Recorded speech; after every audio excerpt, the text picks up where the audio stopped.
show. We're going to go over all the fun Super Bowl related bets and topics later in the show. We're also got some big news, including EA Sports has brought back college football. That's the main news. We're going to get into that. And of course, BK is going to take us to the pitch just for Junior and everything else. As always, you can find the show on your podcast platform of choice, Spotify, Google, Apple, etc. Just search Amalgamation Nation. On Twitter and Instagram, it's at AMNationPod. Make sure you hit that follow button. YouTube, search Amalgamation Nation and hit that sub button. For merch, it's teesprings.com/store/amnation-undeadrebel. You can see the lovely hoodie that Pete is wearing today that he got from Teesprings. If that is a mouthful or it's hard for you to remember that link, that's okay. You can find it below on our Twitter. It's at our pinned tweet, like I said, at AMNationPod. It's also down below on twitch.tv/undeadrebel in the descriptions. And if you're listening on podcast platforms, the link is in your descriptions as well. We stream Tuesdays and Thursday nights on our Twitter, on our YouTube, and on twitch.tv/undeadrebel. As always, follow and subscribe to David on there, whether we're doing the shows or he's playing Call of Duty or anything else he decides to play, including Spider-Man's Miles Morales soon. Make sure you're following him and subbing to him there. If you have Amazon Prime, you do get a free sub a month, so give it to Undead Red Bull. Alrighty, Rooney. I, of course, am the hostess with the mostest, the booze cruising, the anime watching, Olivia Munn's leg, and John Cena's following, Ryan Green Machine Ebner, and I am joined from North Carolina, Brendan B.K. Kennerly. BK, how are you, sir? Oh, I'm doing peachy keen. Peachy keen. Oh, how you doing? Peachy keen here. Peachy keen over here. It's about to get real fucking cold in these parts this weekend, so that's pretty shit. We got a lot of snow over the weekend. That also kind of sucked, but it's cool. I'm getting through it. Also joining me, another one of our Midwest buddies there, Petey Tahiti Argus. Pete, how are you?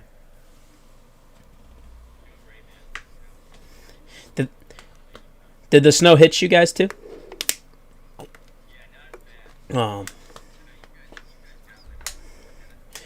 They said something around there. Yeah, it was weird. It was kind of like, because I thought they were bluffing like they did the week before, and I woke up and I was like, wow, that's a lot of fucking snow, and it wasn't lovely. You know what I'm saying? It wasn't lovely indeed.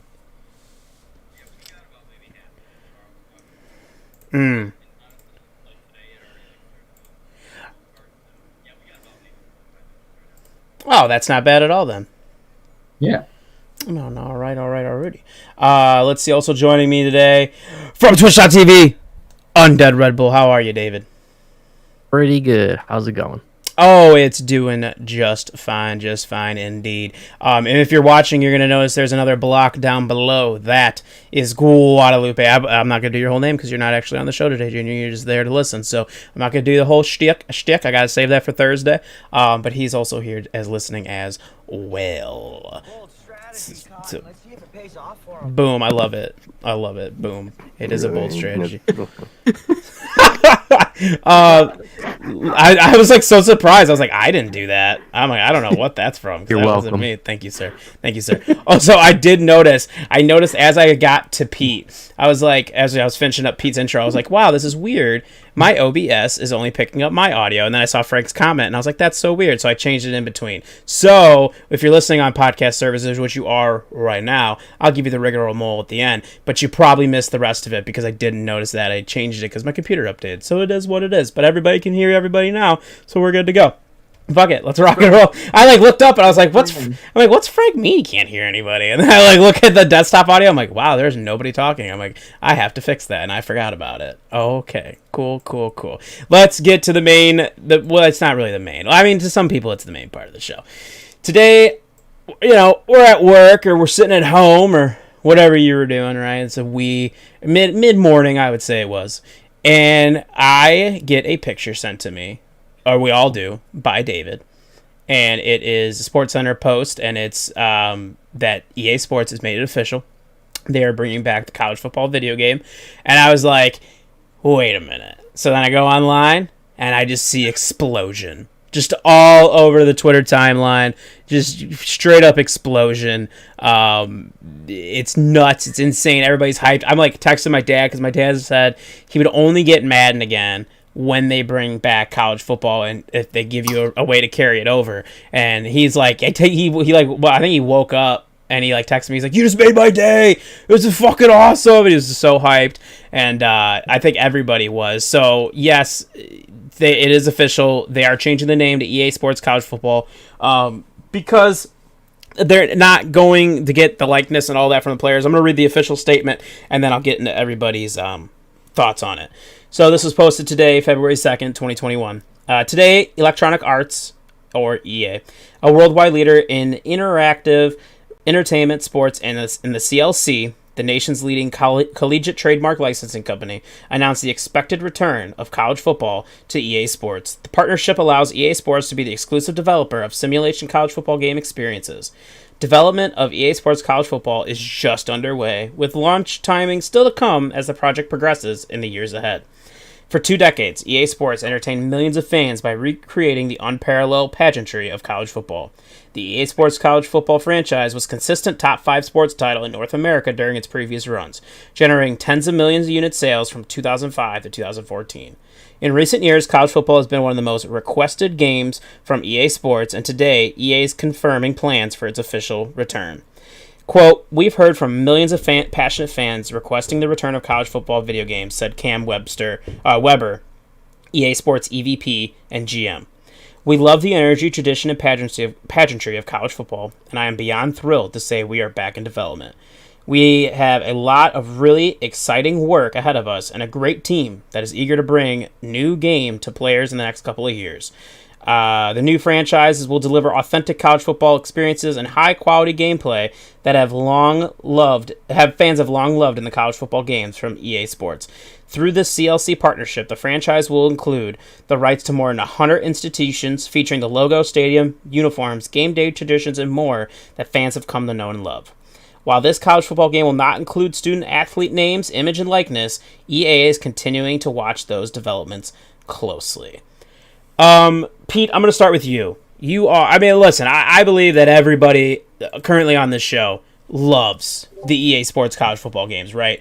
That's why people might be like, "Hey, man, the gaming show's on Thursday." But I felt like it was deserved to be right here. Pete, your thoughts on it now being official. EA Sports is bringing back college football. I mean, dude, I am so hyped. I mean, I'm playing, during the pandemic, I'm playing PlayStation 3, for God's sakes, because I'm getting out college football, all right, because I want to play that game. Yeah, everything looks crappy, like the gameplay's not really great. My controller's probably half broken. Sometimes I'll, press X and it goes it goes to square. Like, everything's thrown off on it. But you know what? I love every minute of it. So with it being on like an actual console that's gonna work, I am so thrilled for this. Playing college football, doing like the dynasty, it's something I enjoy. I like doing it. And yeah, it brings me back to for all of us. I mean, we all played this game. So yeah, I'm hyped that it's coming back. But yeah, I mean, I just think it's exciting. I mean, it's funny with the different name, how they're going to call it, like EA Sports College Football. Everybody's going to call it NCAA. Mm-hmm. So that's going to be funny. But yeah, I'm so excited. I'm glad they're bringing it back. It came out of nowhere, which is pretty cool. Doing this like the Tuesday of Super Bowl week. But hey, why not? This is sweet. I was curious because I was sitting there like, man, it's such a random thing to do that like you're gonna announce it now. And then we started getting which we'll get into on Thursday in the gaming show, but we started to get more information from EA in general, right? We got Mass Effect Legendary Legacy Edition was announced. Apex is coming to the Switch. All these other EA related things. I was like, oh, they had a business call today, and that's when they made all their announcements. Because I was like, damn, that's such a random ass day to drop this news on. But then I started to make a little bit of sense of it. David, your thoughts as the one you broke the news to us. You're the Adam Schefter of the group today. Your thoughts on EA Sports bringing back college football? I mean, it's great. We're all excited for it, right? Mm-hmm. I bet you it costs more, right, to put NCAA in that title. So they're probably like, you know what, we'll just call it college football. But they probably still have to pay some type of fee. The only thing I would be worried about is don't copy just Madden 21 and expect it to be college football because Madden 21 sucks, and I don't want that. So let's hope for the best. For Pete, it's going to be great because he hasn't played it in probably 8 years. So anything new is going to be great for him. Bro. But for us that have actually kept up and played Madden, I mean, usually 8 times out of 10, it's almost a copy of Madden for that same year. I mean, the plus side is I'm going to be more, I care more about my player development, my career type style at the college level, and if I can continue that into Madden, I think that's where they would really succeed. And if they don't capitalize on that, then EA is dumb, and that means that's probably what EA will do and not do that because, you know, that's what EA likes to do is drop the ball sometimes. Do. Hopefully for the best, they're thinking of stuff like that. 100%. BK, your thoughts here on EA dropping the bombshell and bringing back college football? So fantastic. I'm also like P2. I'm like looking up here at my Xbox One generation games, and I don't have a Madden title in there, so I couldn't tell you last time I played Madden because I stopped when they stopped doing college football because I loved transferring the players over just like your dad. Like I would sit there with my college buddy, shout out to Tilly, and we would take turns alternating loading up every player on every team. We would sit there and just do that for hours and just like we would just pass off. You'd like, oh hey, I got out of classes today, and I just sat there for like 3 or 4 hours putting in names. He's like, oh, these are the teams I went through. And we had a check, essentially like a checklist. I'm like, all right, cool. Like I'll get started on what you didn't do. Like we would build all that out. So when you transferred over to Madden, it was like perfect. You still had all the names and everything. And so when I just got out of the college football games, I loved, especially like the creative player. It was so much fun in it. And then playing is the option. And I always loved the gameplay a lot better. And NCAA just felt smoother, slightly more forgiving than Madden. So I'm super jazzed, super jazzed. That's finally coming back. There's still some small hurdles to come just with, you know, will Congress let college players unionize essentially? And so then that way players will get actually like paid, like they'll get a cut because then EA Sports can, you know, negotiate directly with the union, and that way players' names and likeness can actually be in there. Because that was like the whole thing where you could not use players' likeness. So like if nothing happens, like if Congress doesn't approve a union, the players cannot look like the real thing. Then they have to. I don't really know what they do if they just have generic models for everything. I don't know. So that's what they're probably gonna have to do. I'll kind of explain that because I still play Madden. So right now in Madden, on the last couple of years, you have a draft class, and you can actually download draft classes from Madden Share. So people go out and they actually make Trevor Lawrence, Justin Fields, Micah Parsons, all of them, right? And they give them attributes, and then you use that draft class. You use your scouting points in franchise mode each week, and you can go through and do it that way. They all are generic faces. They're all just like created player faces. I have to assume that that's how this is going to go down right now. The thing is, this game is not coming out a year from now. It's probably maybe 2 years out, maybe 3 years out, is what kind of the vibe I get from it. And I think at the very end of that statement, when he talks about we're not going to use likeness right now, but we're paying attention to that, we're watching that situation, or monitoring that situation. What that to me is, that's EA saying, listen, we're not going to do it. We don't want to start that whole thing. We want the NCAA to figure their shit out. Once that gets all figured out, then we're willing to work in it and we can do it. It's going to be the same as like you just said with your buddies, right? You used to just make all the players' names and put them in there. It's going to be, I'm sure, the same thing then. You're just going to have generic players' faces like you did before. And you could do that, and then I'm sure you'll be able to update your draft class from there straight into Madden. I assume that would make the most logical sense how they do this. But it is going to be interesting. It's also the fact that they announced it's only going to be on next gen. So it's just going to be on the PS5 and on the Xbox Series X and S. So you do have yourself probably a couple years. Get yourself a new console. Get yourself a TV you're ready to rock and roll with. And it'll be time to play some EA Sports college football. And I am extremely excited. I feel like, for me, they understand like how important this game is and how big it is for so many people, and I hope they just take their time and they take good care of it. That's all. Don't fuck it up. Don't Star Wars it, because you're gonna piss me off. Don't do that. It took them a few tries on Star Wars or EA to get that right. So let's hope they're good to go here and ready to rock and roll. That was really the gist of it. I don't think there's anything I really want to get into it on Thursday about it. That was kind of the main rigmarole. Is that like they're not going to use your likeness right now, but they're open to it later. But the fact that we're just getting it now, what's going to make an interesting point for me here is how is EA going to make what's that called? I'm having a brain fart here. Make money off the game. Yeah, microtransactions. There you go. I'm having a brain fart. Right. Microtransactions on this, because if you're not going to have player likeness, what can you sell? Like, what can you do? I don't know. That's going to be interesting, because that's different. Remember, when this game last came out in 2014, the business model was different. Especially in EA's part, right, with Madden and FIFA making so much money off of microtransactions because of Ultimate Teams and stuff like that. Yeah. What will they do with this college football? Will it just be on its own, and they won't even try and make any microtransactions off of it? They could probably do microtransactions because you could get all the legend, let's say college greats that have already graduated and are not part of NCAA no more. You could contact them personally, and I'm sure they'll agree to it. A lot of them probably will, and then there's a bulk of your microtransaction for an ultimate type team. You could have your all-time like Bama team, Ohio State type of ordeal. Well, see, that would be cool, because if you notice, that's why the cover athlete is always somebody that just graduated. It's because once they graduate, they're able to negotiate those type of deals with them.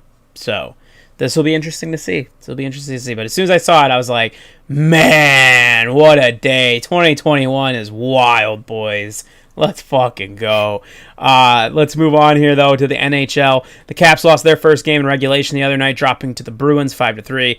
They right now are sitting tied in at first in the East.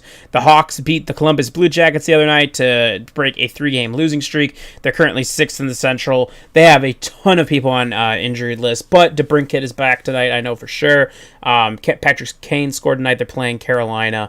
I don't know the actual score off the top of my head, but at least it's tied right now. 2-2. All right, copy that. Tied shocking, 2-2. But I'll take it. Hey, let's go, man. Let's go. I'm all about it right now. The Hawks are... Listen, this is the end of football this week, so I am going to have to prepare myself to actually dive more into the Blackhawks moving forward again and be able to talk more about them each week. We'll just switch to baseball talk. All right, well then, yeah. we're going to get into that, too. This is time for Junior's favorite time of the week on Tuesdays. BK, take us to the pitch. Pitch. Thanks for the lovely intro as always. And unfortunately, it was a pretty shitty day for Arsenal. They lost to your Wolves, Ryan, 2-1. That was because either Craig Paulson was paid off by the Wolves, or he's just a gigantic piece of shit. Either one, I can't really tell, but he still sucks a big old floppy donkey dick, so he could choke on that tonight while he's probably sleeping right now, so hopefully choking on that while he's sleeping. That would be great. So good. Just looking so dangerous on the left-hand side. But if you scroll down, it's this picture here. So this is David Luiz coming back on defense, running, and they called this a red card because he's running back, and his fucking knee hits this guy on his fucking foot, and they throw a fucking red card, so that's auto out, and they get a PK. Fucking bullshit. And so then Arsenal had to play down a man for the second half, and then Burton Leno had a really stupid play. He's a goalkeeper. He came out and touched the ball with his hands, which he's not supposed to do. But the fact is, Arsenal had to play down a man for a good portion of the second half because of that shitty fucking call. On to better news, I guess. Arsenal brought in Martin Odegaard. It's actually very good news. On loan from Real Madrid. He's going to kind of be our pseudo number 10. He's going to play a lot there, come in for ESR to help give him a break because ESR is still very young. Scroll down Mustafi just the other day, right before the transfer deadline, agreed to terminate his contract, thankfully, because he's awful. leaves Arsenal to go to Schalke, that's Germany. And then Ainsley Maitland-Niles went on loan to West Brom, which is still in the Premier League, so good for him, kind of staying in England there. Man U today beat Southampton 9-0. So that's just pretty bonkers by itself. That's a baseball score, to be honest with you. Mm-hmm. And then finally, I think I sent y'all this tweet the other day when it came out about Messi's contract, and I just want to mention this. This is why your kids should play soccer. Just like I want our future twins to play soccer that I'm gonna have with my wife. The details from his contract were released. 4 years, $673 million, and that was just the last 4 years. I did math. That he made. I did math. That comes out to $168.25 million a year to play soccer. Yeah. Not bad. So, play soccer. And then you get to literally travel the world. Like, you can play in other countries and shit. It's true. Cool. It's pretty cool. So that's all I really have on soccer today. And I just want to really reiterate this. Craig Pawson is a piece of shit. There it is. There it is, everybody. Junior, I'm going to be honest with you. There was no MLS in that, but there was plenty of soccer news. So, you take what you can. You take what you can get. BK, thank you for taking everybody to the pitch. I'm gonna make like a real intro for that. I'm gonna try. I'm gonna pick some music and I'm gonna do some shit. I'm gonna work on it. That'll be one of my goals. Let's get to the hardwood here. Listen, I'm hyped up. Russell Westbrook's back, baby. Let's go, baby. Let's get it. I'm excited. He comes back. They nailed 2 threes in 4 seconds or some shit to beat the Brooklyn Nets.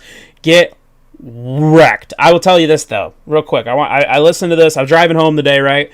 And ignoring phone calls because when people call me when I'm driving home, I'm trying to zone out. I just left work. I'm kind of pissed. I just need to zone out. So I put on the rap with Patrick Maher on Sirius XM Mad Dog Sports Radio. Just a plug for no reason, but there it is. And he's talking about the Nets. The Nets right now, since getting James Harden, are on track to have the highest offensive rating in NBA history, right?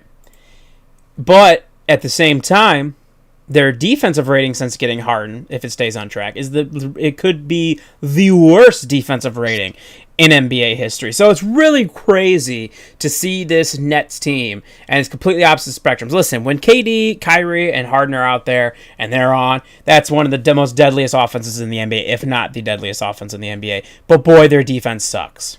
Their defense is those three do not play defense. They just don't. That is very, very bad. The Blazers beat the Bulls on a 3 at the end. They scored 8 in the final 8 seconds. Dame time, baby. That's Dame time. Woo! Dame time. Damian Lillard. Hey, I ain't mad about it. He looked really good in the Bulls uniform, though. The Bulls beat the Knicks, though. There we go. And the Sixers beat the Lakers over the weekend, so that was also good, too. Listen, when you start to get some of these games going... Yeah. And you see some of the really good games, I would say, and it actually feels like real basketball. It is pretty great. I think tonight it's Clippers and Nets. Clippers have won 10 out of their last 11. That will probably be a really good game to keep an eye on as well. But listen, basketball is... 104. Yeah, are they? Yeah, Clippers 102, Nets 104. Oh, god damn. And Russ is losing to Dame time, so... Well, I mean, that's okay. 97-81. 97-81. Hey, bro. Russ is back, baby. Let's go get these triple-double. Also, I just want Thaddeus Young to get a triple-double. That's it. That's all. That's fine. Fuck Dude, he's getting so close. He is, right? Thad Young, bro. He's getting real fucking close to it. But we'll see. We'll see as the NBA goes on. I know, listen, they got courtside Karen was going on with LeBron. I didn't read enough on it to really throw it into the notes. All I know is he basically, he called her husband, a steroid old ass steroid or some shit, which is pretty funny because her husband, I guess, he looks pretty old. She's definitely, I ain't saying she a gold digger, whew, but she ain't messing with no broke to broke, let me tell you. I mean, if you're sitting courtside during a pandemic, yeah, what the fuck is going on? Broke to begin with. Yeah, what the fuck is going on? We can go to games, bro? What? I guess down in Atlanta you can. Wow, yeah. That's bullshit. Man, listen, Mayor Lightfoot. Not getting it in Chicago. She's trying. She's trying so hard to just be like, let it happen. Just please, because I'm saying I'm down, man. I'll go check. I don't give a fuck who the Bulls are playing. They can play the fucking Wizards for all I care. I will go and see. Yeah, I will. Cheer on Russell Westbrook. You're damn right I did. I went. You'll go cheer on your boy, Ryan. Hell yeah. I went with my brothers. I took them to their first Bulls game a couple years ago, and it was Westbrook. It was the Thunder versus the Bulls, and they had PG and Carmelo, so that was fucking dope. It was dope. Bulls got their shit kicked in, but it is what it is. Oh yeah, you can also have. Elaine's correct. They can have people limited crowd in Cleveland, right, Pete? Is that correct? That is correct. I can verify. Oh, I did. I mean, I can verify that I've been there, but I was gonna say, have you gone? Yeah. Oh, okay. Yeah, no. You should. I mean, he's been to a football game, so yeah, he can verify that. Oh, that was the best part. I was excited about that. I felt like the show was an insider show when we got that on here. I was like, holy shit, and bro. for free. No. Even better. Free, foe. Yeah, talk about a scoop. I'm curious how much tickets actually cost because it's during a pandemic. That shit's got to skyrocket. Well, we're going to talk about baseball limited. here. And the reason I want to talk about it, and a big thing is why I brought that up, is because tickets are going to be in limited capacity for baseball games for much of this season in a lot of places. And I wonder what that does. Like, do the White Sox, instead of $7, become $21? Like, do we triple our price? I don't fucking know. Either way, I'm about it. I'll go see the Sox. But first, I got to channel a lot of anger. This whole baseball segment is just full of anger. So the Colorado Rockies, right, making a deal. They got Nolan Arenado. They're, pretty sure he wants to opt out. Pretty sure he doesn't want to be there because they don't know what the fuck they're doing as an organization. That's cool. Sometimes you're just stuck playing small market ball, and that's all you're gonna do. It is what it is. And so they say, we're gonna make a deal. We're gonna make a deal with the St. Louis Cardinals. Okay. I could probably look past the fact that it was the Cardinals off the top. I could probably look past that. Although I have feelings, I can look past that. But the thing is, you're trading arguably one of the top 3 best third basemen right now in baseball, right? I'd say probably top 3. And I would assume maybe you're going to get a couple top prospects, maybe some guys off, you can use them this year, maybe, I don't know, something good. No. You're going to give us St. Louis, right? St. Louis is going to give Colorado some mid-tier bullshit prospects. And, wait. We'll give you Nolan Arenado, and we'll pay his fucking salary for this season. Jesus fucking Christ. What in the fuck? What drove me nuts on top of that was that he went to the scummiest fucking city in the United States of America, St. fucking Louis. That's disgusting. Fuck the Cardinals. Fuck the city of St. Louis. Kiss my ass. Fuck Colorado, too. Christ. But the White Sox will hit you about Charlie Blackmon, though. Don't worry about it. Pete, your thoughts on Nolan Arenado dealt to the St. Louis Cardinals? Dude, you got nothing to worry about. This guy's going to stink, okay? The only reason he was good is because it was in Colorado. This guy's going to blow. He's going to get to St. Louis and suck. Okay, that's what I want to say as a Cub fan. No, it's probably a great deal. The dude's, come on, he's a Gold Glove third baseman. He's basically a shortstop playing third.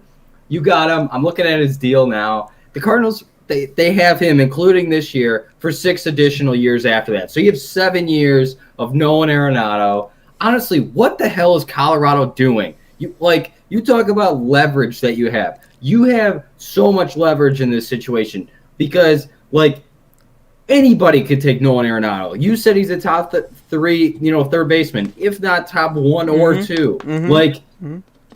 What are you doing? I don't understand it. I don't know what the hell maybe the Cardinals have on the Rockies. I don't know if it's they have some dirt on them and it's you had to make this deal. I don't know what it was, but no, it's pretty terrible. And then then not only is it terrible, then you're paying part of his salary.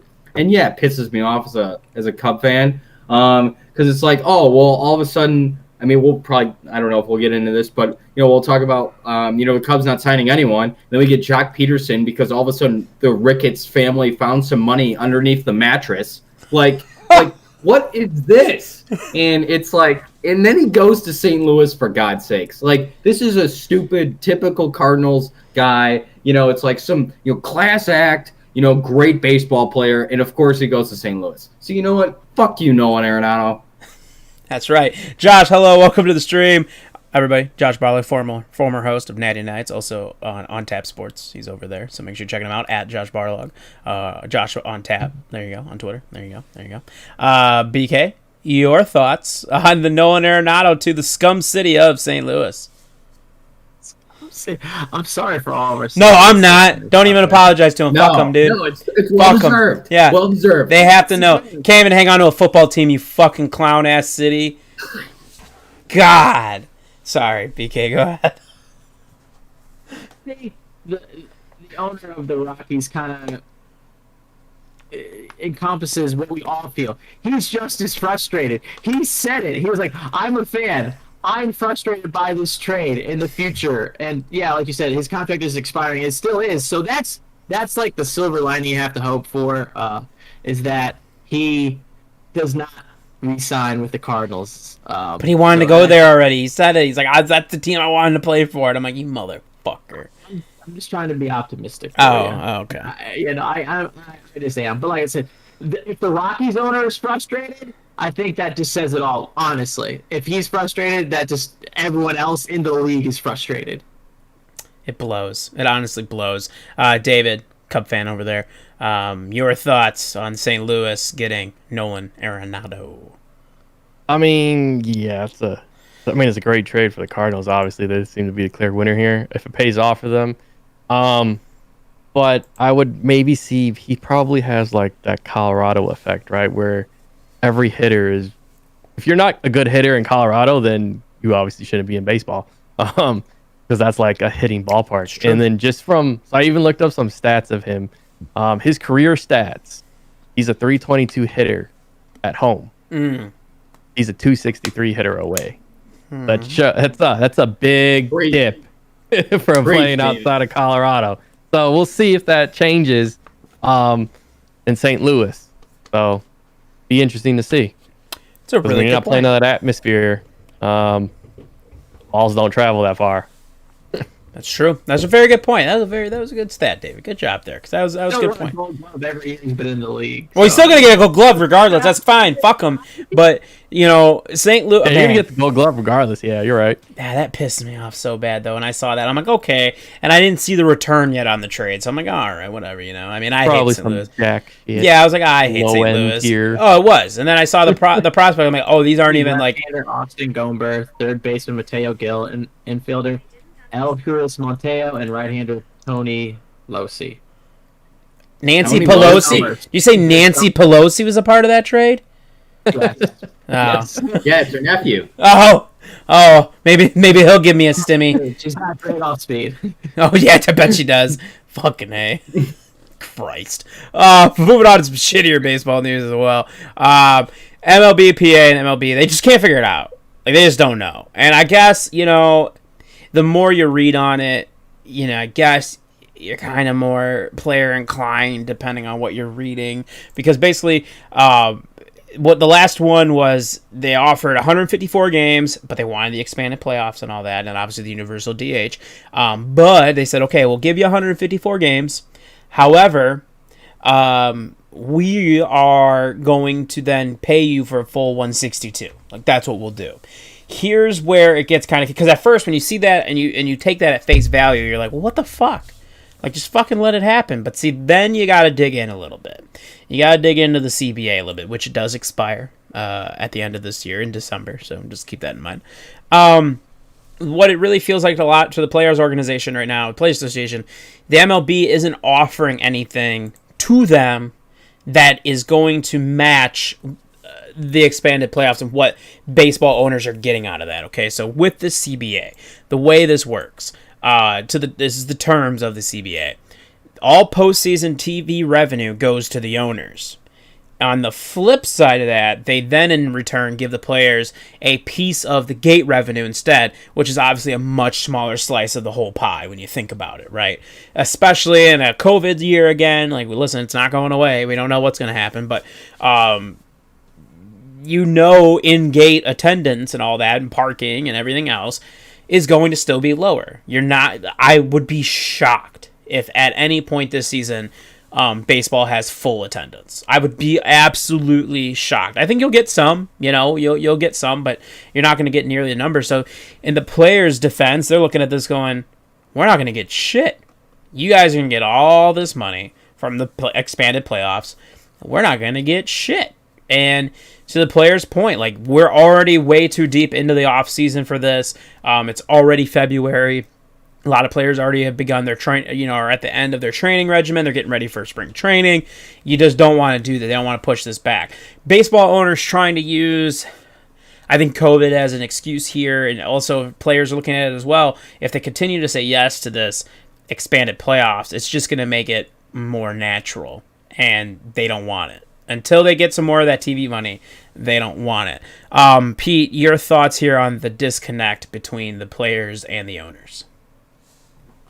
I mean, is anyone surprised? I mean, this is like, come on. I mean, I don't know if like baseball just like forgot that like baseball spring training, pitchers and catchers report like normal, like end of February, like forgot how the schedule like worked. What have they done the last few months? Like, what were they thinking about like this last few months? Makes no sense to me. It all goes back to Manfred and how stupid he is. Mm-hmm.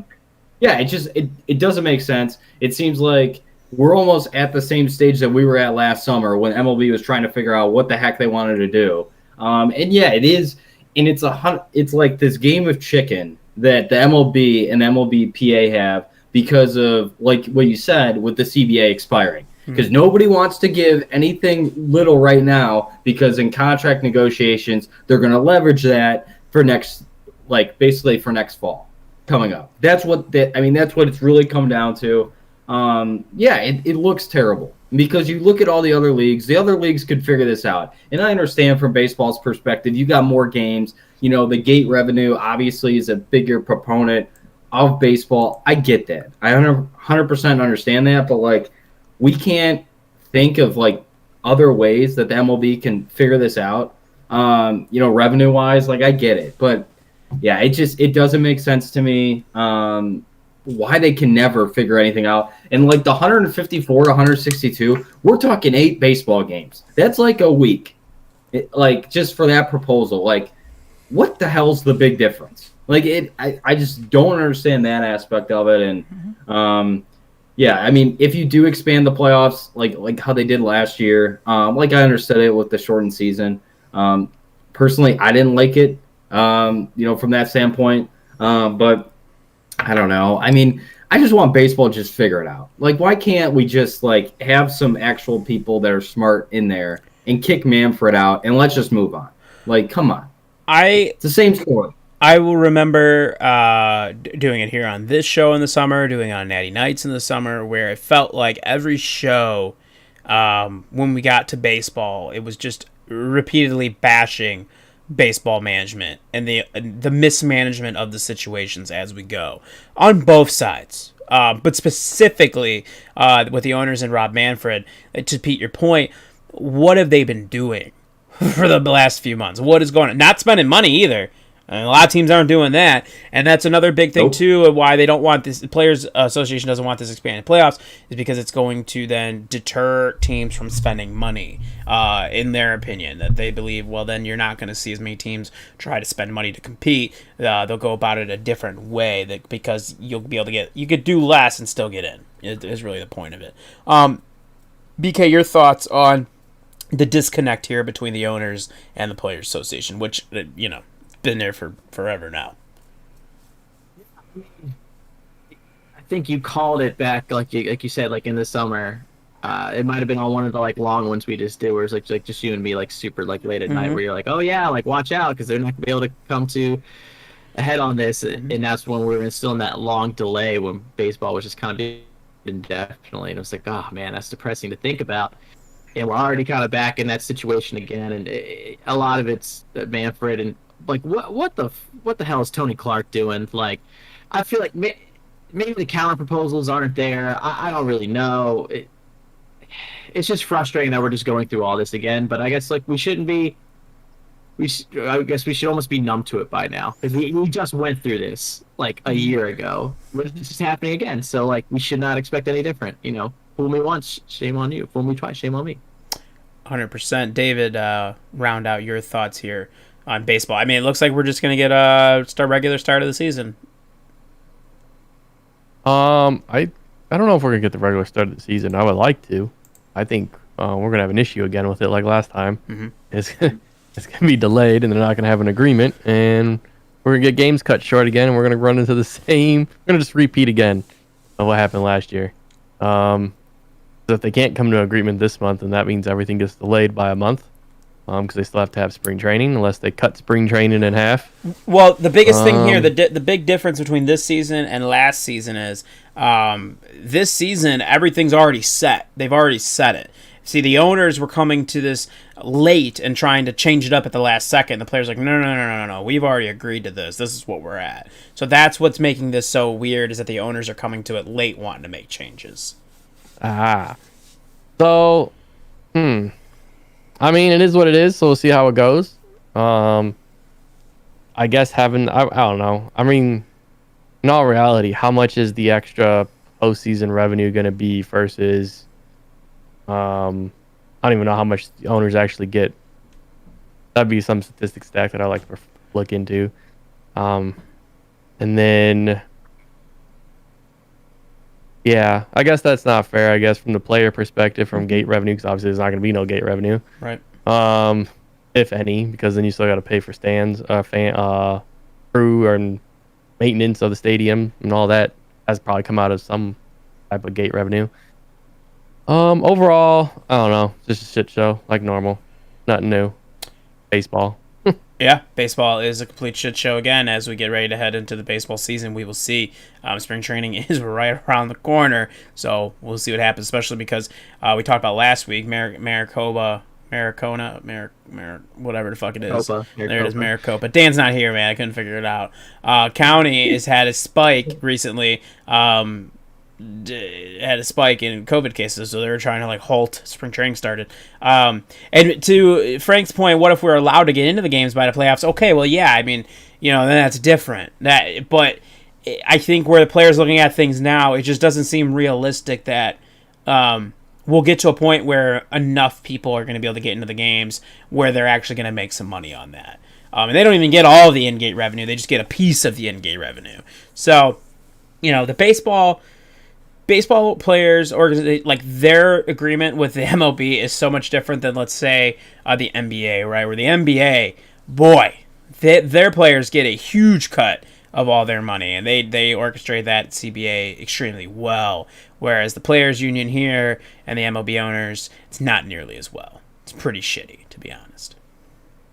A quick question on that gate revenue. So is that dependent on like the teams playing that day? How does that like work? Or just like all the gate revenue from each game just get thrown into an account and then gets divvied up at the end? Like how does that work? I'm guessing from they take all the in-gate revenue at the end of it and they divvy it up amongst the teams. That's what I would have to assume. Okay, yeah, because I was like, man, I was like, if you're playing for like, don't worry, I'll say like, yeah. I mean, yeah.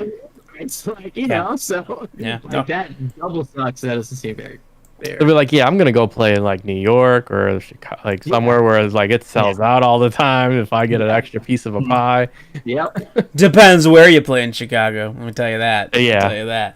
Woo! Don't worry, the north side's about to change to where it's gonna be. You know what empty. though, and before I move on, I just want to say this though. To that point, yeah, I'm gonna agree with Pete on this only because I used to go to Cubs games. Yeah, 100%, bro. I get that, but I've also was going to Cubs games with Pete and with like Josh and Corey before they even brought up Rizzo. And the fucking place was packed. And, like, they weren't good. It's just Cubs fans, specifically, I would say, around 2010, started, like, there was just this momentum change with them where it became, like, the thing to do. So, I don't know. Yeah, I don't think it's as hardcore of a fall-off as, let's say, Hawks fans. I think you're going to see a lot of Hawks fans fall off in the next few years because, listen, the rebuild's in play. Like, it just is. Like, we're just kind of... We're just lucky we still have some really good players, including Patrick Kane, obviously, fucking stud. To help hold on. The Cubs, it's like a culture thing, man. Like Cubs fans, they're just They just support. But I do believe if you're a Cub fan and you're angry, yeah, you should. You gotta speak with your wallet and not go to those games if you're upset with the direction of the team that they're going. Because remember, the Ricketts are poor, so it is what it is. They're poor. And then Jerry Reinsdorf's out here spending money like I don't even know. I don't even know what's going on. I'm just waiting for us to sign Trevor Bauer, bro. Let's get to it. Let's fucking do it. Open it up. So close out the baseball talk here, and again, just talking about a piece of shit person. Mickey Callaway was accused of lewd behavior by 5 women. Former Mets manager, and he is the current LA Angels pitching coach. He's actually suspended now after all this. Allegations include sending shirtless photos, requests for nude pictures, and other advances. The women who spoke to The Athletic all worked in sports media during their time of the interactions with Callaway, which spanned 5 years and included his run with Cleveland. One instance, he thrusted his crotch near a woman's face during an interview. Then Callaway emailed The Athletic in a response and said, quote, rather than rush to respond to these general allegations of which I have just been made aware of, I look forward to an opportunity to provide more specific responses. Any relationship in which I engaged has been consensual, and my conduct was in no way intended to be disrespectful to any woman involved. I am married, and my wife has been made aware of these general allegations. I'm sure she has. Pete? Scum of the week, and he's still a Met. Mickey Callaway. Always has to involve a Met. I love it. Yeah. Not great. Not a great look here for the Mets for the last few weeks. I know he's not with the Mets now, and I know he's with the Angels, and I know this dates back to his time there in Cleveland. But it's interesting that his wife has been made aware of these allegations. Do you think she was aware of the allegations by the reporters or by Mickey? I mean, who really knows when it comes to that? But yeah, no, this is terrible. I mean, this is we talked about with the Porter situation. How much of a scumbag he is, and it's just sad because what else is out there? Because I mean, you got to think these are not the only 2 guys out there. Especially in the sports industry and especially in baseball. You look at it. This is terrifying. What else is going to unravel from here? That's the thing I'm scared of, is what else is going to snowball from here. But, yeah, for the Callaway thing, this is terrible. I mean, the whole situation's bad, especially with women, getting into sports, getting more involved in sports, and this happening right now, for them to, try to move up in sports, it just is such a terrible image, and it's another thing that baseball's just downed with. Another thing that's just right there, right to baseball when they don't already need it because they already stumble and fall on their own. Just on what they do. Now you have this Mickey Callaway situation. So yeah, it's a horrible situation, and there's not really much else to say. No, he's a scum. 100%. Another scumbag associated with the Mets, baby. Woo! Frank, MLB should also look into pill abuse. Yeah, they should also really look into the pill abuse. That's a big thing too. Baseball has a lot of issues right now. Not They're just too busy focusing on the needle. Well, I mean, they didn't even want to focus on that until Congress decided to get involved. And Bud Selig's in the Hall of Fame, but not the players. It's wild. BK, your thoughts on Callaway? Scum of the week. I think what makes this one more alarming than the other is just because it was there's 5 different women, unfortunately, that had to go through this. So it's in my head, it's kind of like it's multiplied. It's times 5. Yeah. So because it's 5 different people that were subjected to these things, and that's what it's really heartbreaking and sad. And it almost makes me think oh wow, what are we going to see next week or 2 weeks from now? Is someone else is something else going to come out? Like what Peter's saying, okay, this seems to be happening more frequently. What's next? What I always say is 2 is not a trend, but 3 is a trend. Right. So, yikes! And it's just I really do feel for all the women out there that were unfortunately subjected to this behavior, and I hope they know that all men are like this. But it's good that these guys are getting called out and being outed, And also, like, his response, rather than rush to respond to these general allegations of which I have just been made aware, I look forward to an opportunity to provide more specific responses. Get the fuck out of. All right, so he's categorically not denying them. It's like, let's say you're innocent, you'd be like, all right, yeah, I'm innocent. If they're asking for you for your first comment, you say, hey, I'm not innocent. Give me a chance to defend myself. I'll shoot you over something later, but like, I'm just gonna let you know real quick in two words, I'm innocent. Like, but he didn't say that. He does not say that in any response. So he's just saying, "Yep, I did it." It was kind of like what's his name, the former GM that we talked about.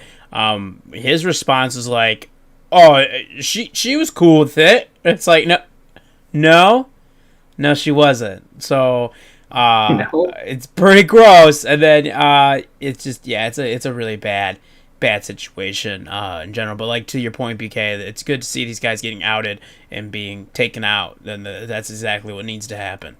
You got no room for this in society. Everybody gotta clean this up real bad. David, your thoughts on Mickey Callaway, the scum? Yeah, he's the scum of the week so far. You're right. It's only Tuesday. Little Homer Simpson there, because you never know what's gonna happen later this week. I mean, I guess there's the only plus side of this from the other one. I guess he didn't send any nude photos. He just sent shirtless photos. And he asked for nudes. He asked for nudes, right? So he's a less of a scum than the other guy, all right? But he's still a scum. Mm-hmm. But first of all, who the hell wants to see some shirtless photos? I don't know. Who's like, hey, let me send shirtless photos. I'm looking at the dude. It doesn't look like he has a six-pack, all right? So, David, holy shit. This guy doesn't look like a winner. I don't know why you're sending shirtless photos, all right? But yeah, I think we're going to see a ripple effect, though, right? Because right? We've only hit, like, upper management like material, like damn well there's players out there across the league, all the leagues that do it. The only thing is they probably have more hush money than these other like GMs and managers have, or they have reps to hide it, or type of their managers to manage it for them, whereas these guys probably don't have that type of access. I want to say access, but they probably don't need it as much as like a LeBron probably has his own management to like style that handles that type of ordeal. So it's just, I think it breaks out when you get if you get a star player, or maybe just like an all-star, maybe not like main top tier like LeBron. We're just saying like an all-star player from one of the leagues. Then I think it breaks open more. Like right now they're just like, oh, well, it was a GM. Oh, it was a manager. Right, so they're gonna just keep pushing it under, and it's gonna get washed away. When you get one of those top players that is getting alleged for all this, that's when it'll break out more, and action will probably be taking place. Sadly, until that happens, you probably won't see much of it. It's just gonna get some news story, make it an update during the trial, and then it's just gonna go away. Just like we haven't really heard much about that GM since we probably talked about it that week. Right. Other than that, I haven't heard anything about it. So that's the sad part of it. It's a good point. It is a good point. Elaine, some teams have a great PR people who frame things really well, and some writers act like PR. It's also a really good point, too. It is. And to Frank's point, like the Kobe Bryant situation in Denver, yup. I don't know. Closing out here before we get to our Super Bowl, or football talk and then Super Bowl talk. Just some miscellaneous stuff. Edge, if you watch WWE, you remember Edge from back in the day. He came back last year at the Royal Rumble, and this year, 11 years to the day that he won his first Royal Rumble, he won again this time. So that was pretty awesome. And Bianca Belair won the Women's Royal Rumble, also pretty fucking cool. So I'm really excited about that. I hadn't watched WWE wrestling in a hot minute, so I was like, bet. Let's fucking watch some Royal Rumble. I was pleasantly surprised. I know Dave has watched as well, so it was pretty dope, pretty cool. I was like getting texts like, "What's your WWE info?" I'm like, "Oh yeah, that's right. I do have a WWE account. I totally forgot." So that's cool. But yeah. Yep. I was looking for a link, and I was like, you know what? Let me just see if he actually pays for it, and I'll do this. Always have. Always in a backwards way, because it's not my account. piggybacking off it, but still. I don't know what happened. At one point during the show, it was like, you've reached the maximum amount of like users. And I was like, who the fuck's using my account besides... I was like, well, David and Jose. Like, who the fuck else is using it? I didn't know. But then like it kicked me, and I was like, motherfucker, it ain't kicking me. I paid for the damn thing. It ain't kicking me. I was pissed. I was like, get this shit out of here. Fuck them. I don't care who else is watching this shit. Fuck them. I was pissed, but I kicked somebody out. I don't know who the fuck it was. Wasn't me. Yeah, I didn't think so because he texted me after. I was like, well, he kept watching. You would have got a text back. Yeah, like, hey, and so did Jose. So did Jose. He was fine too. So I don't fucking know. But if you're out there and you use my WWE account and I kicked you, fuck off. Sorry to you, buddy. Let's get to some NFL news here. Listen, Matt Stafford was dealt to the Rams for picks and Jared Goff. The Rams supposedly made a bid for Rodgers, but got told, no. But the Packers GM does deny the report. Detroit got Jared Goff and his contract, 2 future first-round picks, and a third-round pick. Also, we heard Stafford said he'd pretty much go anywhere but the New England Patriots. Pete, I'm going to start with you, man. Big blockbuster trade right off the bat. Your thoughts, your Stafford to LA and Goff to Detroit. I think it's a win-win. I think, honestly, for both teams. The Rams are in a win-now mode with that defense that they have. And I said this earlier in the year. I thought the Rams were the most complete team in the NFC, and Jared Goff was the question mark. So now that they have a guy who can actually sling it in Matthew Stafford, you put him in that offense, with good weapons, an emerging Cam Akers, maybe make some upgrades on that offensive line. That's a terrifying team, and you could tell. I mean, when it was the end of the year and it was Goff and Wolford, and it was like, who's going to start this game against the Packers? And it was like, due to injury, but then all of a sudden the week before, Goff's the backup, and he still could have played. I know he had the thumb injury. That's when you knew it was, something that they were looking for. I just didn't know that they were going to be able to pull this off and be able to get rid of Goff and his deal. So props to Les Snead there with the Rams. But no, Detroit wins on this deal too. You get Goff. It does kind of stink that you do take his contract, but you get 2 future first-round picks. I think the Rams don't have a first-round pick for 7 years in a row. Yep. So, hey, if they win a Super Bowl or go to a Super Bowl, I don't think they really care. Yeah, I think it's a win-win. Stafford wanted out, and he basically made it public knowledge. And then at that point, kind of your leverage is taken away if you're Detroit a little bit. So, but no, this came out of nowhere. I think it happened like Saturday night, and like it's funny because I think both Stafford and McVay are in Cabo together. So I think they were like, talking it up here with this trade. Yeah, and supposedly they're buds. So I love this for the Rams' perspective. I think they're going to be terrifying. But yeah, what a blockbuster here. It was really exciting. So we heard the talk, the rumbling that like Stafford, they're looking for a deal. Like they're working together. He's like, I don't know what this Coach Campbell's talking about. I'm not trying to bite nobody's kneecaps. Like I'm good. I'm trying to go win some championships somewhere. So fuck this. And listen, a guy that did everything for that franchise, right? He got drafted first overall right after they went 0-16. And he gave everything to Detroit. If you're a Detroit Lions fan, you got to love Matt Stafford because he's a stud, and they just never really got – they never built a team. Listen, this team's been rebuilding since, like, 1957, so, like, that's super shitty. Like, I always talk shit about the Cleveland Browns fans, or I'll talk shit about being a Bears fan or anything like that. Listen, imagine being a Lions fan. I don't know. Imagine being a Detroit fan in general, dude. Like, the only good thing out of Detroit is Eminem. Like, and, like, that's probably it. Like, Kid Rock was kind of cool too, and then he like was a big Trumper, so I don't know, Caesar's Pizza, I like Little Caesars.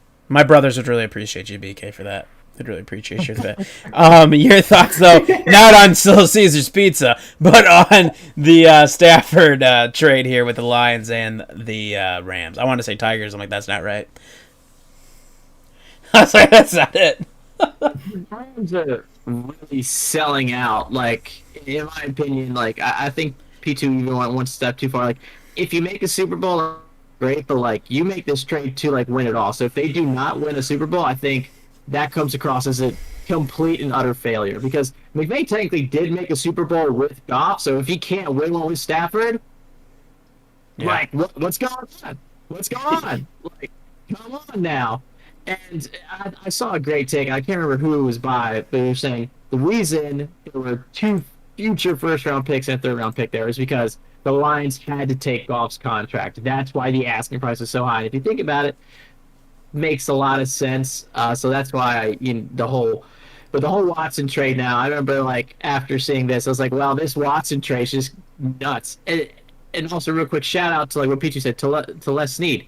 None of us had the Rams on the radar for quarterback this offseason. No, I just assumed they were going to stick it with Goff. Exactly.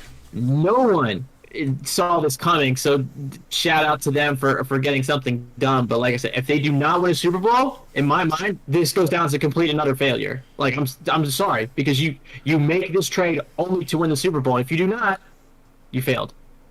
Also, with their third round pick they're giving up, they're actually getting compensated as well. So they're getting a third round pick anyway, so kind of whitewashed that one a little bit. David, your thoughts here on the big blockbuster trade to kick off the NFL offseason hasn't even started yet, but fuck it, here we are with the Lions and the Rams. I mean, yeah, I think it's a great trade for the Rams. Obviously, like what Pete said, or actually Pete and BK both had touched on already. Overall, Stafford's good. And then the contract, obviously we thought it was high asking price, but then when you look at Goff's contract, you're like, well, yeah, they're eating this, which the Lions definitely can for the next couple of years because for them, it is what it is. They're going to have plenty of money anyways, most likely anyways. So it works out for their end, and they get 2 future first rounds. So it works out on their end. And then the touch base, so I looked into a lot of rumors why he doesn't want to go to why Stafford doesn't want to play for the Pats. Is because Mike Patricia's there. I don't know if they have any beef there, but he is the defensive coordinator there, so that may be like, nah, I don't want to go there like that. Even though he would be a defensive, but still. Well, he just had him as a head coach. He just had him as a head coach, and he's like, "Fuck this dude, bro." Like, fuck Patricia. Yeah, fuck that. That means our defense is going to be ass now. We're not winning nothing there. So let's go to L.A. Yeah, he has a great chance in L.A. I know people say asking price is high. I know Stafford's only like 32, but when you think about it from that perspective, like look at Breeze, Brady. I mean, Rodgers. He still got 10 years. Rodgers, Rodgers is half that, and he's still looking in his prime. So Stafford still has a good 10 years. So it could pay off for them. Well, you just have to see how it goes, and it really comes down to can Stafford stay healthy though, because the last couple of years he's been getting rocked in Detroit. So if he can stay healthy and his back is fine, that would be great. Now, if he has injuries, then yeah, this goes down as a bad trade. But they're not thinking about injuries. They're hoping that offensive line could protect him, which could be rough because Goff couldn't even get protected. So we're gonna see how that goes. Stafford being 32 is such a great point. This is big because at least I know for me, and I'm sure many others on the show have been big Stafford supporters. That like if you just get a team around him, dude's stud. Like, he can be a stud. So now it's a show-me time. He's going to have weapons out there. He's going to have a really great defense behind him. This is big time for Matthew Stafford. I just want to point out, I drafted him in, like, the 7th or 8th round. So this could be a keeper situation, everybody. I don't know. I took a look at that while we were talking, but it could be. Could be. I do like me some Matt Stafford. He's going to light it up. Dude, he's gonna light it up. There's no doubt in my mind. Stafford is a stud. Yeah. BK, you alluded to it a little bit here. What is the asking price for Deshaun Watson, right? As soon as I saw this trade, I was like, holy shit, dude. Like, what the fuck? Are you going to have to sell, like, your unborn child? Like, is that what we're going to have to do here to get Deshaun Watson? And Bears fans are out there smoking the crack pipe down there in downtown Chicago, talking about, fuck, man, we got to get Deshaun Watson. I don't want fucking Deshaun Watson at this point. Supposedly, the reports are 2 first-round picks, 2 second-round picks, and 2 young defensive stars. Kick rocks, bro. I'm a Bears fan. I do not want this. I just don't. I get it. Not at that asking price. I mean, if this is a team. I mean, I want it, not at that price. If you're a team, let's use 2 examples from each conference. One, San Francisco 49ers. This is a great move. Miami Dolphins. Also, probably a great move. Both of those teams are in a position where they feel like they're pretty close. And if you get a really great quarterback, you're probably going to be really competitive and you may have a chance, specifically, especially San Francisco. The Bears, come on, man. Come on. Just let it go. Just let it go. I mean, it's not like if we got Deshaun Watson, it's not like I'm going to sit here and be like, fuck Deshaun Watson. I'd be excited. I'll get a Deshaun Watson shirt and I'll call it a day. It is what it is. But, like, if I'm a Bears just fan. the shirt. But yeah, just the shirt. I'm not buying the jersey. That's expensive. But I'll tell you whose jersey I would buy if they came to the Bears. There's a guy, right? He went to Eastern Carolina University for a little while.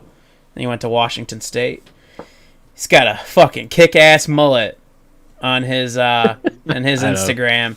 And his name's Gardner fucking Minshew, baby. Woo! What university did he go to in North Carolina? Didn't he go to ECU? Didn't he? Say it again. Eastern Carolina University? Is that what he went? That's not correct. Oh, all right. I don't know where he went. I don't give a fuck where he went. I just know he's got a fucking mullet, and I want him on the Bears, baby. Woo! It's just East Carolina University. Oh, sorry. Where does University of Illinois down here, boys? I don't know what to tell you. There.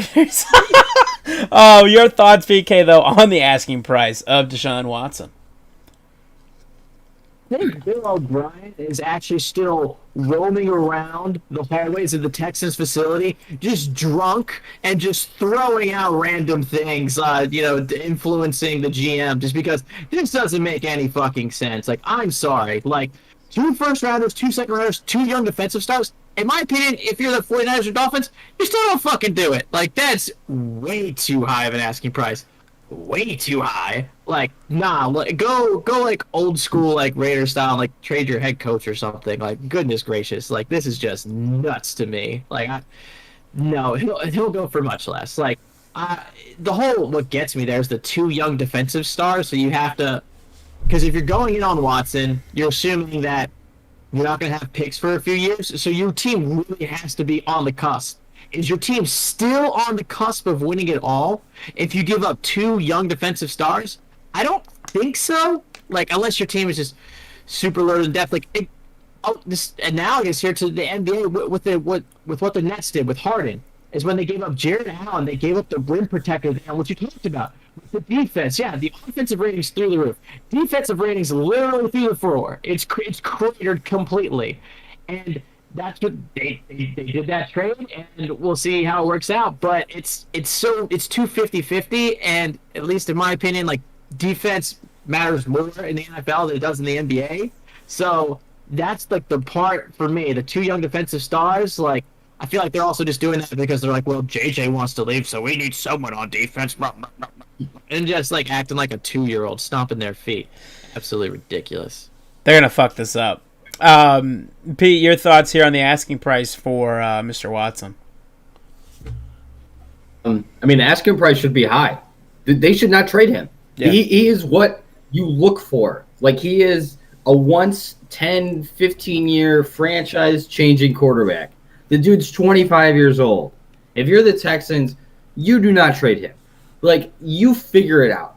Like, you somehow figure this out. Like, and that's why the asking price is probably, astronomical. That it really is. Because, like, yes, they do need a lot of help. I mean, their defense is terrible. That's why they need defensive stars. But if you're the Texans, and if you just have a new GM in there, you have a new head coach, like, don't you think you kind of took this job, and I think they said in the press conference that Deshaun was supposed to be on the team? Like, it's the media that's basically, like, saying, oh, I want to get traded, and then, like, Deshaun throwing that out here. Guess who has all the leverage? The Texans do. Texans have all the leverage in the world because if he doesn't show up to camp, if he misses games, whatnot, they get all that money back. So the Texans have all the say. So even if you, like, trade him, the amount of assets that you need to compensate for a 25-year-old, I mean, think about it. He is 7 years younger than Stafford. Mm-hmm. Watson hasn't really even gotten into the prime of his career. So if I'm the Texans, you already have the dude. Like, you build around him, and I get it that you made some terrible trades there in the past from Billy O'Stooge. Like, I get that. But, like, you got to build around Deshaun. Deshaun's not a guy you want to trade out. Deshaun's a guy you want to keep. So yeah, the asking price is going to be high because guess what? They still have Deshaun under contract for like, I think he signed a 4-year extension, so I think they have him for at least 5 more years. Like, no, I mean, you keep it high right now because you don't have any need to trade him. And if someone's going to go insane, like, like we talked about with like the Jets and the Dolphins, if they want to go insane about it, why not do it? But you got to get, a franchise-changing quarterback like Deshaun Watson or Peace back if you're really going to trade for Deshaun. 100%. David, your thoughts here on the Deshaun Watson Houston Texans saga? Yeah, I mean, it's gone all over the place, right? I mean, even that asking price is potentially a rumor because you don't even know, because you even had reports Houston saying that they don't want to trade Watson. They've even said, we don't want to trade him. We're not looking to trade him. But I don't know where this rumor price came in. I don't know, probably someone thought of like, you know what, this could potentially be what they're looking for. This is what they need, and this is the probably asking price, right? The issue is here, Watson does not want to be a Houston Texan. So that's the problem. He's even gone on all his social media platforms and removed anything that was related to Houston Texans. I think at this point it's unrepairable. When you get to that level, I know he didn't do it. He had some PR guy do it, but still, you're like, I don't want anything to do with it no more. So they could try their best, but I think what's going to end up happening, right? No one's going to go to their price level. Watson isn't going to want to play, and he's going to just hold out. Or if he does play, he'll just suit up and not play. I don't know what he's going to do. Because I don't know at that point, what do you do? What if he does suit up? Do you put him at quarterback, or does he just say, I'm just going to throw the ball on the ground? I mean, I don't know. I don't know at that level, what do you do at that point? Because obviously he still wants to get paid. And if Houston doesn't want to trade him, we're going to get into this predicament of now, well, the player gets, we come back to the stuff that we always say that the player always has like way more advantage now of things like, oh, I don't want to be here, like we talked about in the NBA about the James Harden situation about a month ago, where it's like, oh, I don't want to be here no more, I want out. Mm-hmm. Ironically, it just happens to be in Houston as well, so I don't know. They must have been at the same strip club. I get it. Yeah, eating them nice chicken wings, but oh yeah, Houston's finest, baby. Yeah, it's just we're starting to see this more and more, and I don't think it's great for the sport because you're gonna keep seeing players be like, I just don't want to play here no more. I want to trade now, right? And then they're gonna be like, fuck it, let me leave. And then when you have a star player, like 2 star players do it within 2 months of each other, it's bad. I mean, I know it's in 2 different leagues, but more and more people are going to do it, and obviously got to be a star caliber to actually demand a trade. But we'll see how it goes. I don't know if we're going to get anything time soon. Obviously, they would probably prefer before the draft because they would probably want a draft pick for this year. Mm-hmm. So it'd be interesting leading up to that. But I do not think Watson takes another snap as a Texan. Oh. So I looked up his contract. So his last year under contract is 2025. So he's a free agent in 2026 when he's 31. But this is actually he makes the least amount of money this year in his contract. Now, like he only makes like just over 15 million this year. But like last year, he made nearly 30. And from every year here on out, like after this year, he makes over 30. So if he did sit out this year, like if he wanted to pull like a Le'Veon Bell and completely sit out, this would actually be the year because he's making the least amount of money anyways on his contract. It doesn't work that way though, because I think remember in the Le'Veon Bell, if he sits out a year, the contract just gets delayed 1 year. That's why they kept mentioning that why Le'Veon Bell may show up to the Steelers practice squad around week 8 to count it as a contract in his year, because if he doesn't show up, 1 year is voided and it adds on to the back end of it, so it continues his contract for another year. So I think that would be the same situation as with Watson. I know that was for Le'Veon Bell's situation, right. But that's you got to read the fine print, which I don't have. I'm not sure if that had a lot to do with Le'Veon Bell's rookie deal, and that could be a big reason too. I'm not 100% sure on it, but I do believe. I mean, you got the prediction there that he taken his last snap as a Texan. We'll see. I don't know. I feel like they got to try and figure this out. The difference between the NBA and the NFL is the NBA players have that type of pull.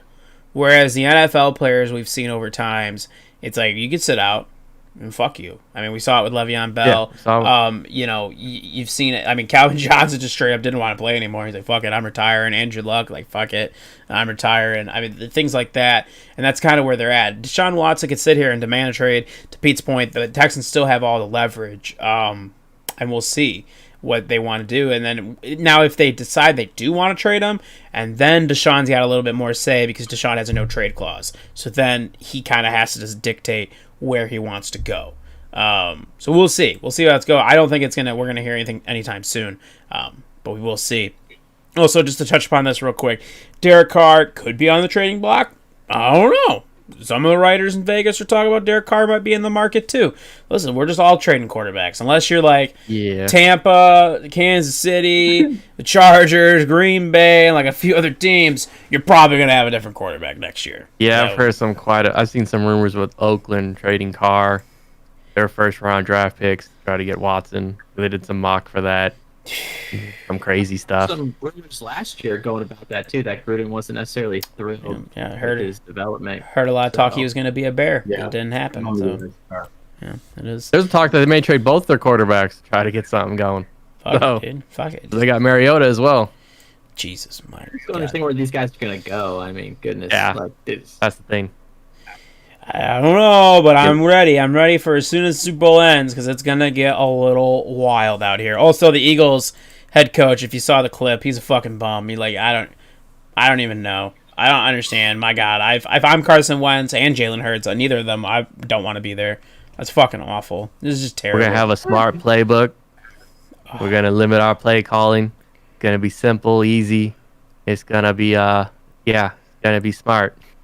Smart. It's gonna be real wicked smart. I wish we just had. You know what? Honestly, that makes me not hate Matt Nagy nearly as much. I was like, you know what?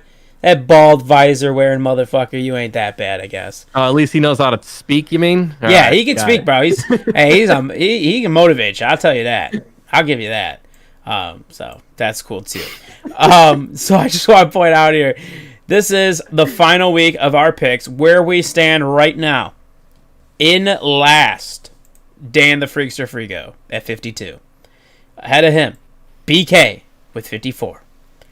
Pete with 60. Myself and David with 61. And Josh sitting in the lead at 62. So this week is the final week. We will decide. We will see who is the AM Nation weekly pick'em winner this week. But I wanted to... David touched upon this before the show. We talk about all the different bets that are going to happen, all the all over the place, whether you use DraftKings, Fans Edge, whatever you use. There are a ton of options to bet on. So I wanted, instead of just making our picks, we're going to pick a winner, but also some fun shit as well. So let's jump into this. The very first thing, one of the popular things to bet on, is the color of the Gatorade that will be poured on the winners. Pete, as a Gatorade fan that you are, do you have a prediction on a color? I'm gonna go purple. Purple Gatorade. Purple Gatorade for Mr. Pete. I can even tell you what the odds are on that if you're curious. I'll give it to you. I know the purple's pretty tough one. Purple is plus 800, the least likely to happen. I like it. Yeah, because purple tastes like ass. I don't think purple Gatorade is that bad. I like purple Gatorade. I don't like purple Gatorade. Oh. It's not my pick. Oh, the one I hate the most is red. I hate Fruit Punch Gatorade. Fucking nasty. David, your pick for color of the Gatorade. I'm gonna pick red only because both teams they have red in their colors. They may have a red Gatorade. That's the only reason why. Plus 200 over here on DraftKings. Is that the favorite? Nope, orange is the favorite. Okay. Ooh, BK, orange is pretty good. Your choice? I'm picking orange because it was done last year by the winning team. Oh, intent. I am gonna go with. I'm gonna go with. This is all the same, but it's yellow green. They have it listed the same, so that's what I'm gonna go with. It's lemon lime Gatorade. That's what it's gonna be. Lemon lime. Yeah, it's not because I'm colorblind, everybody. It's just because I literally didn't know. David, I'm gonna start with you here. Who will be the first touchdown score? Oh, Frank says yellow. See, I got a winner. David, who will be the first touchdown score of the Super Bowl? Travis Kelce. Oh, this motherfucker. Pete, do you have? How am I not gonna pick my tight end, my boy that I've been drafting for years? Hey, respect to you, bro. His knee's still hanging in there somehow. Pete, your thoughts? Who's going to be the first touchdown scorer of the game? Playoff Lenny. Oh, Leonard Fournette. Ooh. Playoff Lenny. I love it. I love it. BK, first touchdown scorer. Who? Oh, Gronk. Okay, gotcha. Gotcha. Gronkamania coming down there. And he's Tampa. He's got a plus just to even try to score a touchdown this game. Not even a favorite. Oh. Ooh. Yeah, I looked at it. He was like a plus 300 for a anytime touchdown when I was looking earlier. Let's see. Well, just to give everybody kind of an option here, Travis Kelce is plus 650. Leonard Fournette, playoff Lenny, plus 1050. That's some fucking good money right there. Gronkowski, plus 1,800. And I'll join the club because the first touchdown of the Super Bowl will be Antonio Brown, baby. Woo! Oh, yeah. Let's do it. Man, poor Steeler fans out there somewhere just fucking in shame. Bell and Brown both got to a Super Bowl, not even in Steeler uniforms. That is just a crock of shit. And one of them's gonna win. Well, I'll loop these two together. So let's do this here. Your winner, who's gonna win, Tampa or Kansas City, and your final score in one. BK, I'll start with you.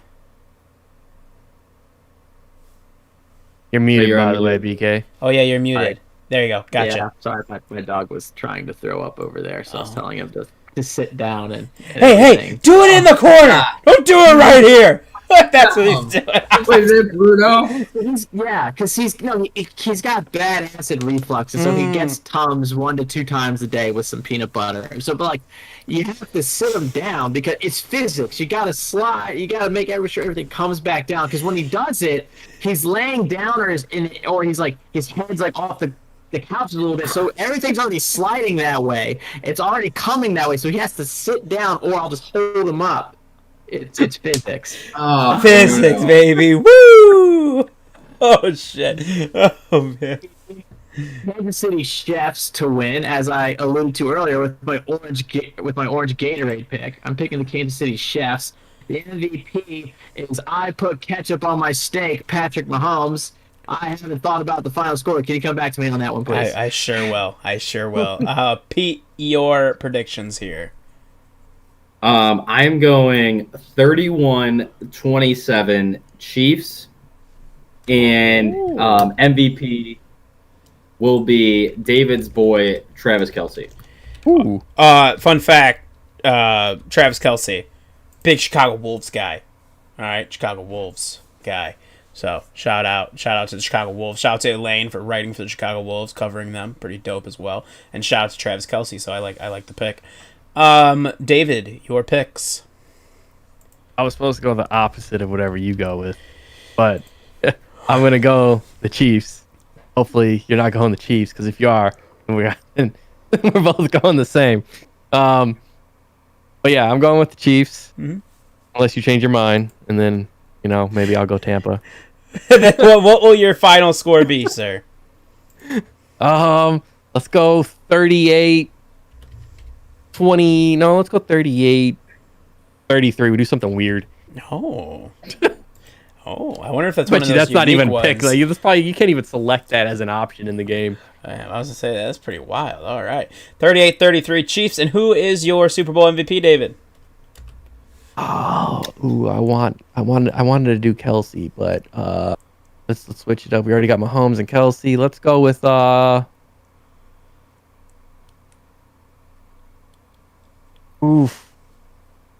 who's the honey badger on the defensive side? Tyrann Mathieu. Let's go with him. Ooh, we're going with a defensive player. Let's go. Defense. I think he's gonna pick off Brady a couple times and have some fun on defense.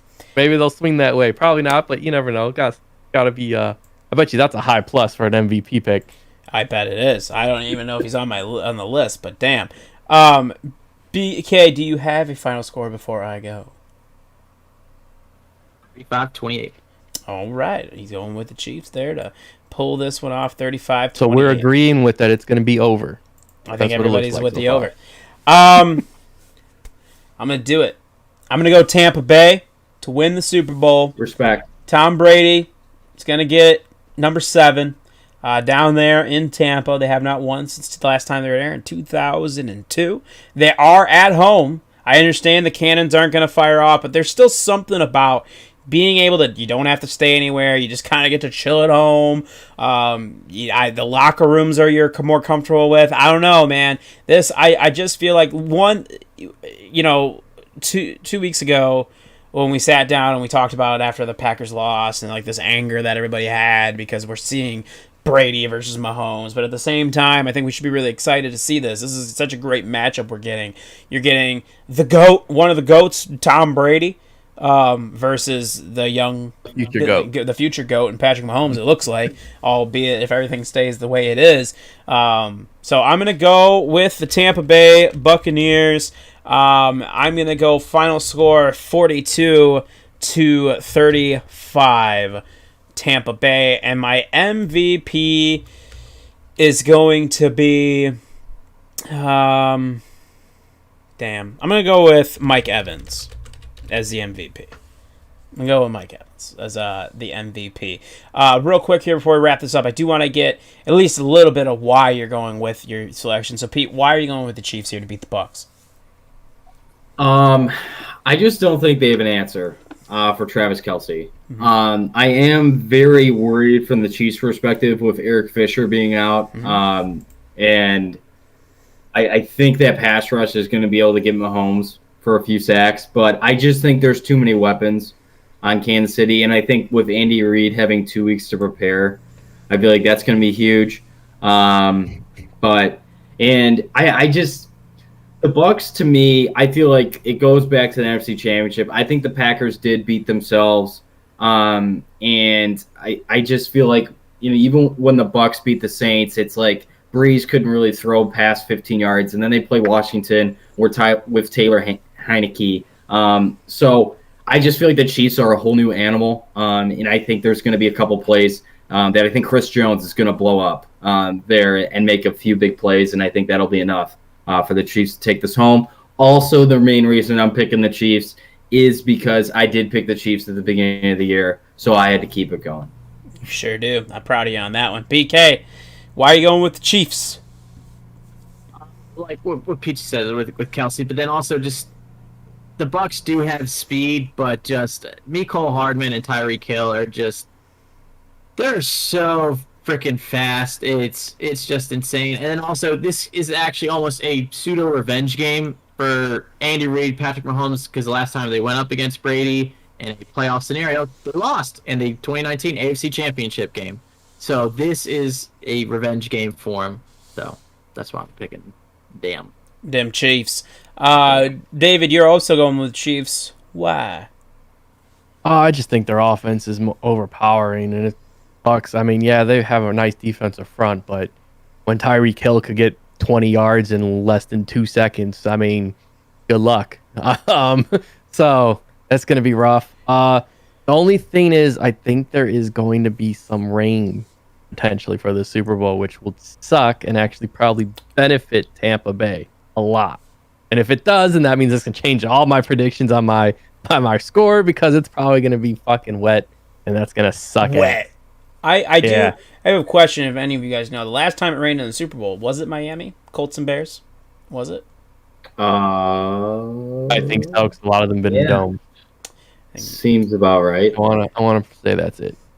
Well, all right, baby. They're not going to fire off the cannons. I'm pissed. They should have fired off the cannons. They should have fired off cannons for both teams just to make it fair. Yeah, both teams get the cannons. That'd be fucking sick.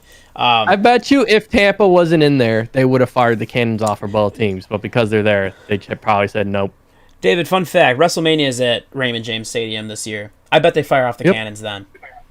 Oh, there's no way Vince McMahon's like, no, we come in here to fire the fucking cannons off, and if you don't, then I'll rig up my own fucking pyrotechnic canyon and shoot that bitch into the air myself. That's fucking right. That's fucking right, baby. Because you know he will. Vince McMahon, ECU great, Vince McMahon. Is he really from ECU? And his wife, Linda. They were both from the area, and they both went to ECU. That is They always, crazy. they always come to. They always. P2 came with me when they came the other year when they actually did like the smaller cards and everything like that. They come to ECU every year, pretty much. Well, oh yeah, I do remember Pete win. I do remember because he told me. I was like, yeah, I'm so fucking proud of you, bro. Fuck yeah, bro. It's fun, bro. It's fun when you go. That's awesome. I did not know that. That was pretty dope. Ladies and gentlemen. Oh, I guess for me, right? I kind of said what I was doing with Tampa, but it's really just because, listen, it's Tom, man. It's Tampa Tom, and I have a hard time picking against him. The defense has looked really good. The pressure they got on Green Bay was great. JPP, man, looked like a stud. If they can duplicate that to get pressure on Mahomes, it's going to create some issues. Especially, Eric Fisher's out. What is that going to look like for the Chiefs? I don't know. The running game has still kind of been non-existent for the Kansas City Chiefs. So maybe Tampa able to do something. I don't know, man. It's just a feeling. It's also the fact of I knew one of us was going to have to do it. Either David or I, one of us are going to have to pick Tampa because Josh is in the lead, and it means one of us could hopefully win the whole thing. So we're gonna see. I don't know if Josh is still listening. He told me he didn't want to listen to my pick because he wanted to wait and be able to go into it blind. So we'll see. He didn't want to know. We'll find out. I don't know, but I will say this. Good luck to everybody. All your bets. I'm sure so many people are going to have so many bets this weekend. I know I will. So good luck to everybody. Will too. And good luck to your wallets as well. As always, guys, you can find AM Nation, Amalgamation Nation on your podcast platform of choice, such as Spotify, Google, Apple, etc. On YouTube, search Amalgamation Nation and hit that sub button. On Twitter and Instagram, it's at AM Nation Pod. Make sure you hit that follow button. We do live stream on Twitter, YouTube, and twitch.tv/Undead Red Bull on Tuesdays and Thursday nights. Tuesday, this one, was the sports show. Thursday night, we'll be back for a gaming show.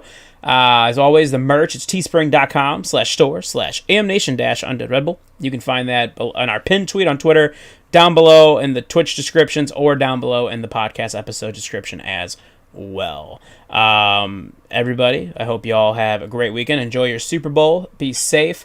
And as always, stay breezy.